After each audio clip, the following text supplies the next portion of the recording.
I always wanted an analog synth, especially this one. This is the Korg Minilogue XD. Alright, so I'll not bore you guys with the technicalities. Let's create a patch and see how this one sounds. I'll run you through all of the knobs one by one as and when we are creating the patch. So starting off from the left hand side, you can see that we have the master control. Now this control is the master volume control for the entire synth.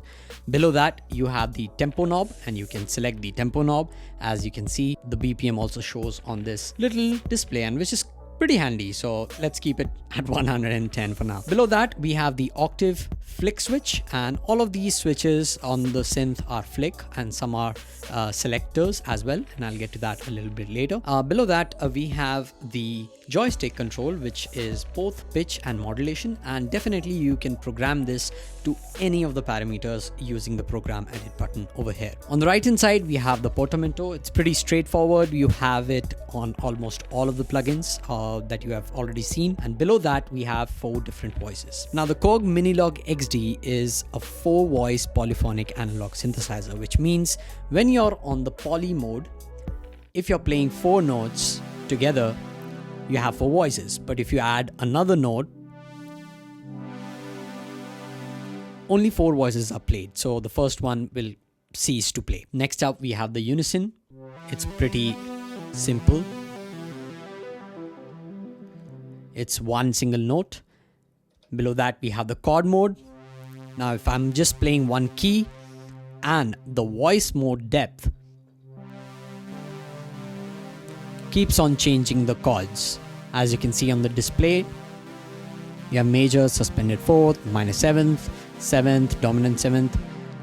Below that we have the arpeggiator and the latch mode, and of course this is momentary for now. And if I put it on latch mode, I'm hands-free and it keeps on playing. Now you can definitely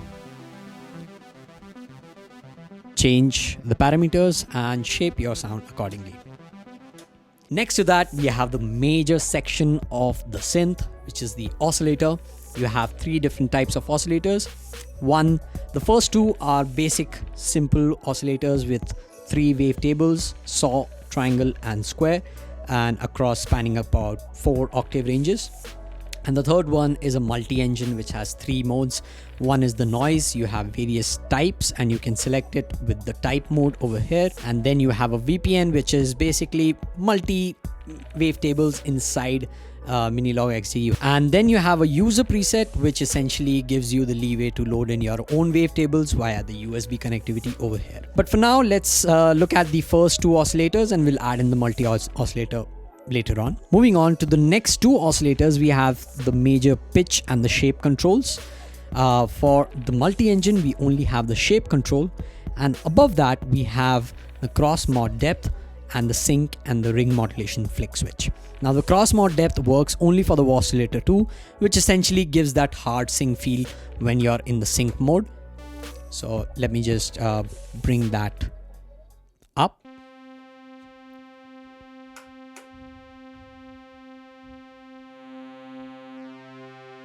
So that's a hard sync feeling. Let me just turn up the volume a bit. And if you flick that switch off, you get that weird FM synthesis. So that's pretty handy. And of course you have the ring modulation switch, which adds in a bit of character. And now let's do one thing. Let's create a pad. Now nothing is coming out because the mixer section is 0 right now. You don't have any volume coming out. But for the oscillator one, let's increase the volume to about 50%. So let's increase the cutoff for now. We'll come to that a bit later. This is fully open. There's no cutoff filter. Okay, for the second oscillator, I've kept it at triangle with the octave at about 2. And let's bring in that oscillator as well. So for the third oscillator, the multi-engine, let's add in a sine wave, a simple sine wave. So let's go back to sine 1 and let's keep the shape to 0 right now. I'm just adding in the triangle now and the saw. That's about it. Let's bring the triangle one octave down.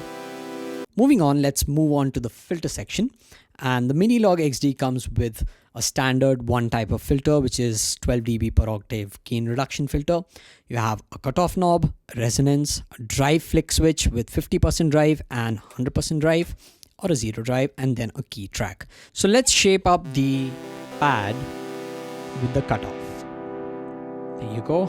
I've added a bit of resonance. Let's add in some drive, 50%. We're getting some gain.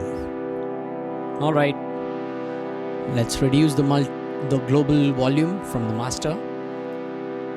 That sounds nice. We're getting somewhere. We can create a pad out of this. All right, next up we have the envelope section. We have the amp envelope generator, and then we have a modulation envelope generator for the amp. And below that, we have the LFO. Now, before going into the amp EG, let me just run you through the LFO. For those of you who don't know what a low frequency oscillator or an LFO is, well, it's an oscillator which oscillates the existing oscillator to create some movement. So essentially, if you want to achieve this effect with the cutoff, what you can do is that you can use the LFO to do that for you. The Minilogue comes with 3 different types of targets to which you can tie this LFO to. One is the cutoff, the shape, and the pitch. Right now we want to kind of give some movement to the cutoff, so we'll keep it at cutoff.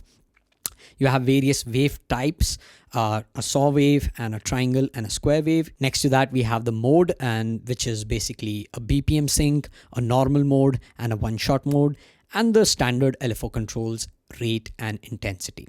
So let's hear it.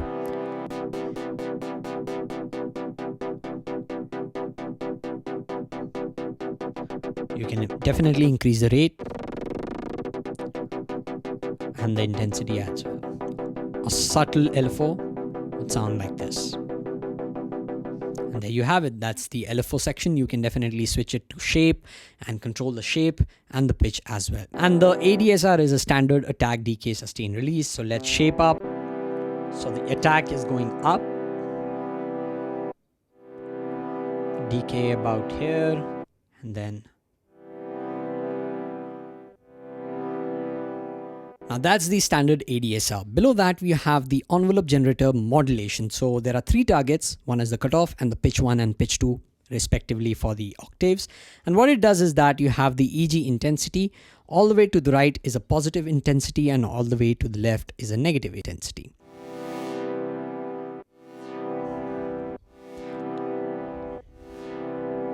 So what it does is that it kind of affects the filter, and it affects the ADSR for the filter. So what it is doing is that it's acting and opening the cutoff according to the envelope generator that you're defining. The Minilogue comes with 3 different type of effects.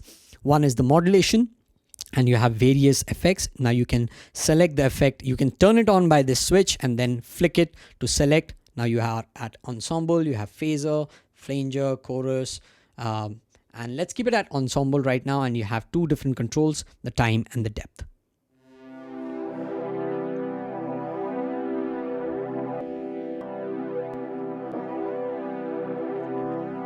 That sounds about nice.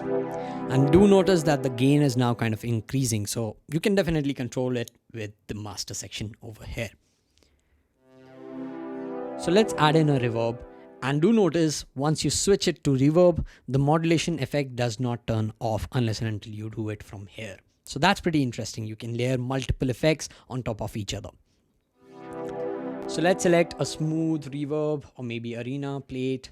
Let's do a space reverb. And a longer decay time. Yep, it sounds nice. Let's do a delay as well. Maybe a ping pong delay.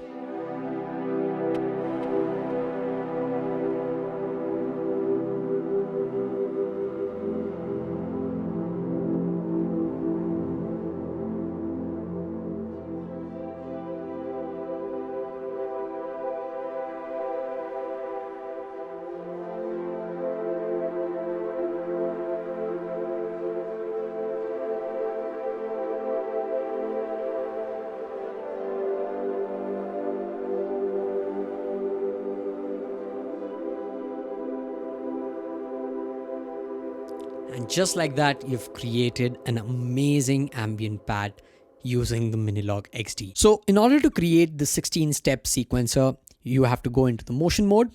And as you can see, you don't have any motion data. You don't have any buttons that are lit up. What you can do is that you can press record and it starts blinking. So let's add in the first chord. That sounded pretty harsh, but anyways, we'll work it out later. As you can see, the second step also is blinking. Let's keep 4 chords for now. So the same chords 4 times. Let's change the chord.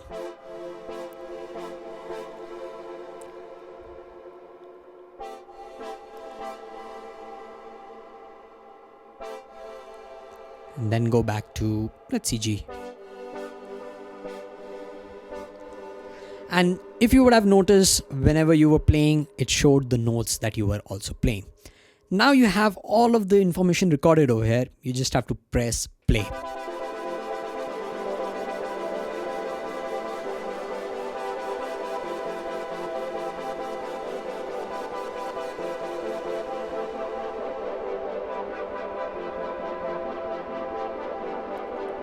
And you can jam along.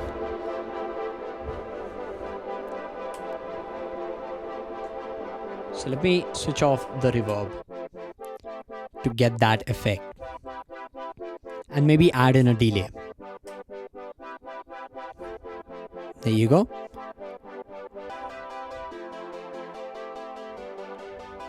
Wow. There you go, guys. You can imagine how amazing this sounds, and just under $700.